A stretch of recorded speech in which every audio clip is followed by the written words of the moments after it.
Não importa o que lhe esteja impedindo o desenvolvimento de uma imagem positiva, você pode vencê-lo colocando em ação os 5 passos seguintes. Primeiro passo: use a imaginação. Muitos sofrem por causa de uma maneira negativa de pensar.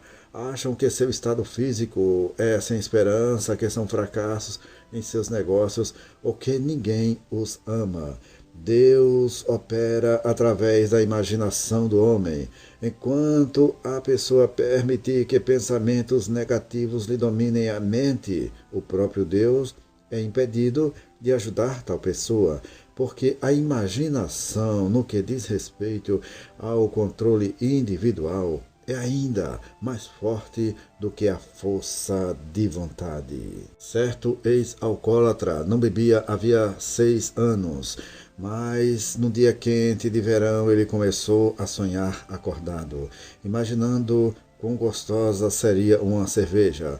Além disso, uma só não faria mal nenhum, raciocinou ele. Foi a um bar e tomou uma garrafa de cerveja. Desde esse dia, voltou a seu antigo hábito. Se ele não tivesse permitido que a imaginação o levasse a sonhar acordado, teria sido salvo da autoimagem de alcoólatra. Conheci certa mulher muito gorda que se tratara com vários médicos em diversos hospitais. Experimentou vários tipos de remédios e muitos métodos. Esses métodos ajudaram-na um pouco, mas os resultados nunca foram duradouros. Com o tempo, ela se tornou profundamente deprimida e comia constantemente. Então, ela decidiu mudar sua autoimagem usando a imaginação. Começou a visualizar a si mesma como esbelta. O apetite logo começou a diminuir, perdeu peso e agora é esbelta. A Bíblia nos ensina a importância de usar a imaginação. A história de Adão e Eva é um exemplo disso. Eva foi tentada por Satanás a comer do fruto da árvore proibida, permitindo que as palavras de Satanás lhe enchessem a mente e dominassem a imaginação. Fazendo assim, ela ficou a olhar para a árvore e a pensar quão agradável era. Então, desenvolveu um tremendo desejo de comer do fruto proibido. Apesar de sua forte força de vontade, ela foi atraída para o fruto, comeu e deu dele a Adão, seu marido. Com este ato, visualizado na imaginação de Eva, Adão e Eva caíram. Com o pecado, desenvolveram a autoimagem do homem decaído. Foi somente mediante a vida sem pecado, morte e ressurreição de Cristo, o segundo Adão, que se fez previsão completa para que o homem fosse restaurado a uma autoimagem sadia. Se você desejar mudar sua autoimagem, comece mudando a imaginação. Sugiro que você ponha a imaginação na bênção tríplice de Deus mencionada nestes versículos. Amado, acima de tudo, faço votos por tua prosperidade e saúde, assim como é próspera a tua alma. 3 João, versículo 2. Aqui, Deus apresenta uma bênção tríplice que deseja que você tenha. Deus deseja que você seja próspero no reino espiritual, físico e material. Tendo por base essa passagem, imagine a si mesmo crescendo em sua vida espiritual. Imagine seu negócio tornando-se próspero. Imagine seu corpo sendo tocado pelo poder curador de Deus. Visualize a si mesmo sob esta bênção tríplice concedida pelo poder de Deus. Deixe que sua mente descanse nestas coisas e Deus começará a criar uma autoimagem renovada para você. Segundo, estabeleça uma nova identidade. Se você se identificar com uma autoimagem, continuará a considerar-se deficiente. Você não apenas deve usar a imaginação a fim de mudar seu autoconceito, mas também deve utilizar a mente no esforço para estabelecer uma nova identidade. Identidade livre de autodepreciação, de falso sentimento de segurança, de memória e temor do fracasso, livre da culpa e condenação. Pode parecer impossível localizar o ponto focal de tal identidade, mas com Cristo todas as coisas são possíveis. Ao fixar nossa fé ao Pai Celestial e em Jesus Cristo, podemos tomar nossas identidades criativas e vitoriosas. Sei disso por minha própria experiência. Nasci na Coreia durante a ocupação japonesa. Nossos vencedores orgulhavam-se de sua imagem e continuamente degradavam a herança coreana. Até mesmo em nosso próprio país éramos considerados cidadãos de terceira classe.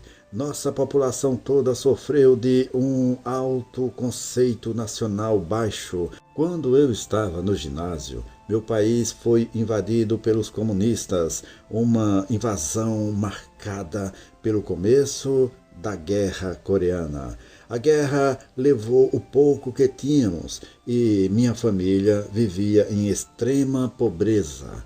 Houve dias em que a refeição seguinte era uma grande incerteza e noites quando a doença enchia o meu corpo de dores.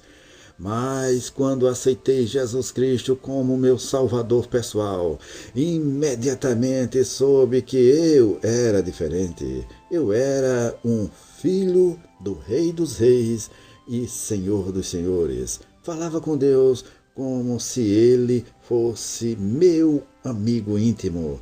Daí comecei a desenvolver uma tremenda atitude positiva para com meus próprios pensamentos, minha vida e minha autoimagem. Mediante a fé em Jesus Cristo, elevei-me acima da pobreza de minha situação física, mental e espiritual. Adquiri uma nova identidade. Descobri que o tornar-se cristão significava receber uma nova nacionalidade.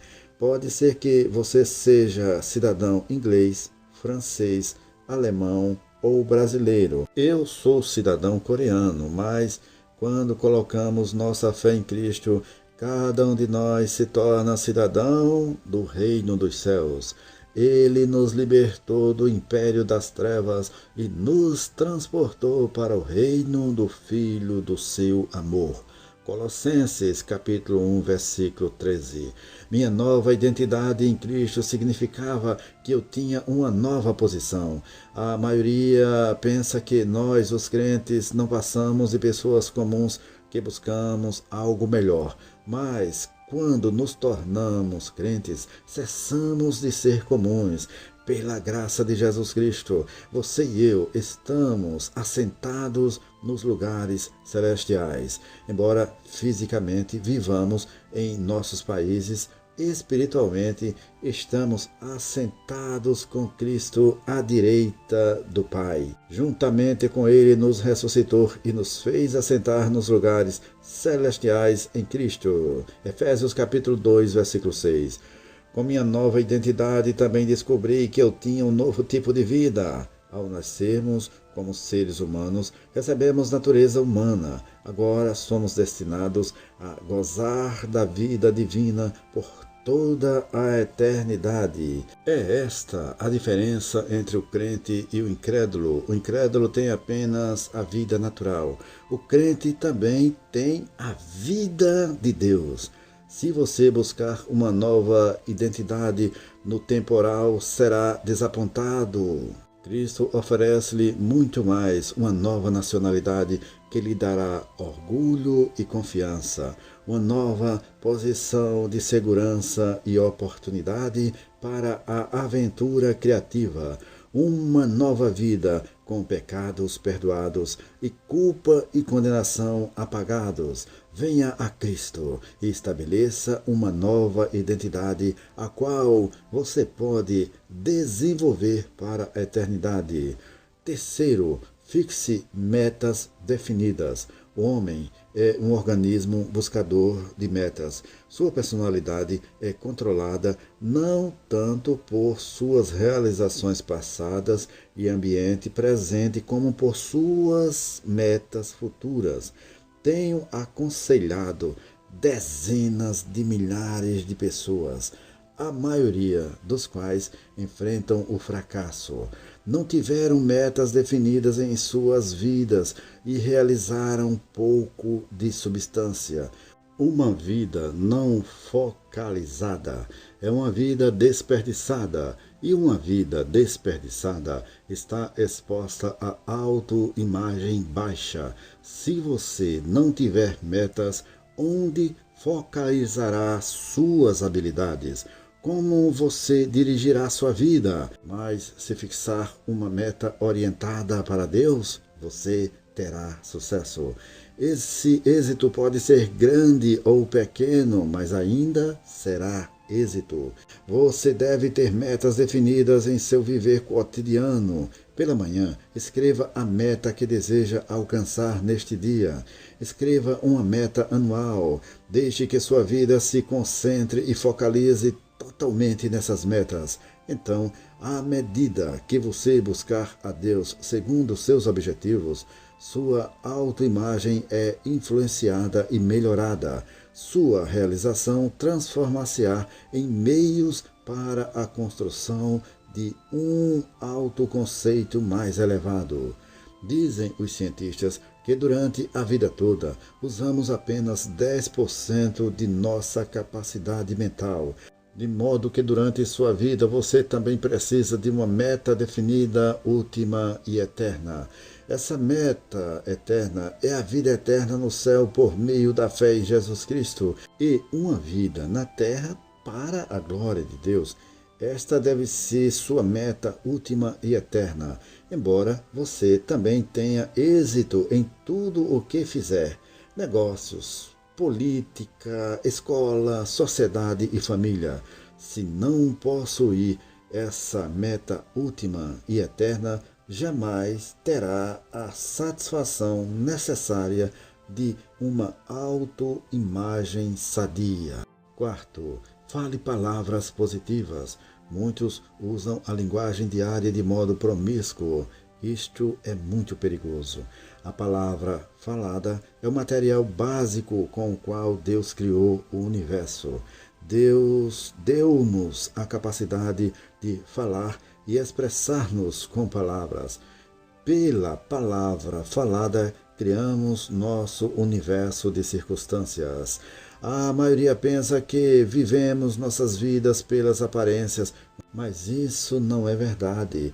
Por meio da palavra falada, você cria uma imagem de êxito ou fracasso. Permita-me exemplificar o poder da palavra falada. Eu poderia dizer: faz muito frio hoje, está tão frio que a água encanada se congelou e há gelo no telhado. Imediatamente você forma uma imagem de um dia frio de inverno. Você quase pode ouvir o vento frio assoprar, quase pode ver a neve cair ao seu redor. Essa imagem pode ser tão viva em sua mente que você começa a imaginar onde foi que deixou o casaco do inverno ou onde guardou o suéter de outono. A seguir, deixe-me dizer, está extremamente quente hoje, está tão quente que mal posso suportar as roupas sobre o corpo. A sua imagem do dia muda e você pode quase sentir o sol quente, o ar da sala morno e abafado. Sua respiração se apressa e você sente sede de água fresca. Falei acerca do mesmo dia, mas minhas palavras foram diferentes, como o foram suas imagens desse dia. Cristo compreendia o poder da palavra falada. Ao encontrar-se Jesus com Simão, ele mudou-lhe o nome para Pedro. Em hebraico, Simão significa cana e indica uma personalidade levada pelo vento, alterada por opiniões insólitas. Pedro, porém, significa rocha. Apresenta a imagem de alguém estável, não dobrável, e de quem podemos depender. De modo que todas as vezes que chamamos o nome de Pedro, uma afirmação positiva de autoconceito mudado era impregnado, e toda vez que ele dizia seu próprio nome, afirmava uma autoimagem positiva. Pedro, Pedro, Pedro, rocha, rocha, rocha. Não é de surpreender que Pedro se tenha tornado um dos apóstolos de Cristo mais estáveis e dignos de confiança. Todos nós, ocasionalmente, somos desapontados, mas jamais devemos permitir que os desapontamentos despertem palavras negativas de ressentimento e raiva, palavras que levam à autocomiseração e depressão, a autoconceitos sombrios. Melhore sua autoimagem com palavras positivas. Deus prometeu-nos que todas as coisas cooperam para o bem daqueles que amam a Deus, daqueles que são chamados segundo o seu propósito. Romanos capítulo 8, versículo 28. Conhecendo a promessa de Deus, você pode falar positivamente, você pode estar em uma atitude de louvor a Deus, ainda que na situação mais difícil. Portanto, guarde suas palavras e leve sua autoimagem para as alturas dos lugares celestiais. Quinto, exerça fé positiva. Mas, muitas vezes, não é suficiente dizer palavras positivas. Você também precisa e deve exercer fé positiva na autoimagem que visualizou em sua imaginação. Como pessoa com nova identidade, você deve expandir-se em uma vida de fé, confiante nas metas definidas que fixou. Todos nós nascemos com certa quantia de fé humana. Se os gênios não tivessem fé em si mesmos, não poderiam conseguir grandes realizações. Há também o caso de estudantes medíocres que não se saem bem na escola, mas, de alguma forma, depois de se formarem, alcançam realizações brilhantes. Esses ex-alunos puseram sua fé em ação e, com a confiança em uma autoimagem elevada, exibiram capacidades notáveis. O mesmo é também verdadeiro no nível espiritual. Para melhores resultados e os únicos que realmente duram, a fé humana deve estar ligada com a de Deus. A obra de Deus é a fé, pois Ele pode criar qualquer coisa nesta vida. Se você colocar sua fé na de Deus, a fé dele criará habilidade e poder divinos em você, capacitando-o a melhorar e convencer uma autoimagem sadia. Se você deseja melhorar sua autoimagem, comece utilizando a imaginação, visualize ideias positivas, estabeleça uma nova identidade baseada em Cristo e você descobrirá uma nova nacionalidade, uma nova posição e um novo tipo de vida. Jamais negligencie a colocação de metas definidas. Acima de tudo, exerça fé positiva, permita que Deus melhore sua autoimagem e você se tornará uma luz brilhante para um mundo escuro e necessitado. Queremos saber até onde o nosso canal está chegando. Deixe nos comentários deste vídeo o nome da cidade onde você está ouvindo esta mensagem e nós prometemos colocar a sua cidade na nossa lista de oração.